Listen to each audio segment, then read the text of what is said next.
यीशु मसीह के मधुर और मीठे नाम में आज दिनांक 20 फरवरी दिन रविवार को हम आप सबका स्वागत करते हैं। आज के दिन के लिए जो वचन है वो लिया गया है मत्ती रचित सुसमाचार उसका 9 अध्याय उसका 17 पद। वचन इस प्रकार से कहता है, और नया दाखरस पुरानी मस्कों में नहीं भरते, क्योंकि ऐसा करने से मस्कें फट जाती हैं और दाखरस बह जाता और मस्कें नाश हो जाती हैं, परंतु नया दाखरस नई मस्कों में भरते और वह दोनों बची रहती हैं। प्रभु में मेरे प्रिय लोगों, जब हम मसीह को व्यक्तिगत रूप से अपने जीवन में स्वीकार करते हैं तो वचन के अनुसार हम एक नई सृष्टि बन जाते हैं। वचन हमें यह भी बताता है कि सारी पुरानी चीजें चली जाती हैं, बीत जाती हैं और देखो सब कुछ नया हो जाता है।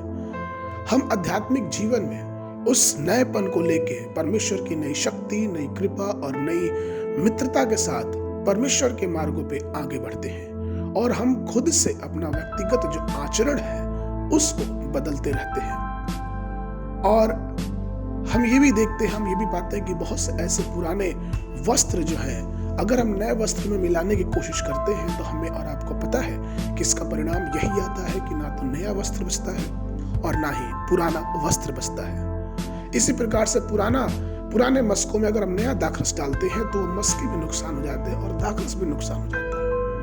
इसलिए जब कोई मनुष्य मसीह में आता है तो ऐसा होना चाहिए कि उसके सारे जीवन के पुराने पाप, पुराने स्वभाव, पुरानी जो इच्छाएं थी वो त्याग के सिर्फ परमेश्वर के साथ एक नई संगति में अपने आप को मजबूती से आगे बढ़ाता जाए।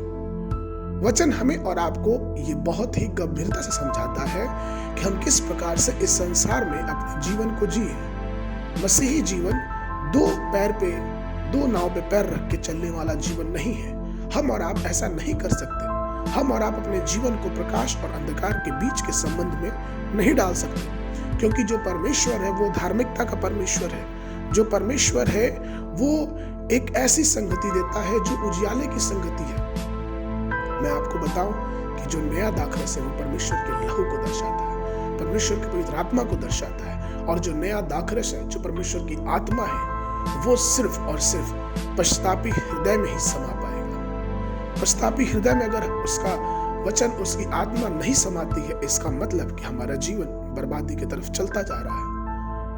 और इसलिए चाहिए कि हम उस नए दाखरस को अपने नए व्यक्तित्व में, जीवन की गहराई में उतार के उस मसीह की संगति में दिन प्रतिदिन आगे बढ़ते जाएं, क्योंकि वो हमारे जीवन को एक मधुर और सुखद आनंद पहुंचाएगा।